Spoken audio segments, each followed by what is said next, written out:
Wipe down the door frame surface to remove any dust or moisture.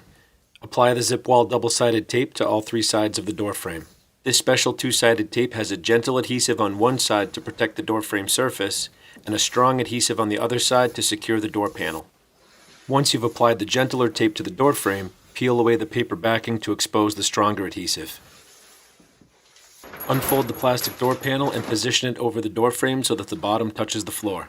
If the black line under the ZipWall logo is parallel to the top of the door jamb, the door will hang properly. Press apply the plastic to the tape on all 3 sides of the door frame and unzip the pre-installed, pre-cut heavy-duty zippers. Poke the sharp tips of the flap hooks through the plastic sheeting, one on each side, just above head height. Now you can roll the door flap up and hang it in place to allow for easy entry or exit when setting up or tearing down the job site. To reseal the doorway, simply drop the flap down and zip it closed. With these few quick and easy installation steps, your zip door is now properly installed and your doorway is sealed. When the work's done, just remove the zip door panel and tape and properly dispose them.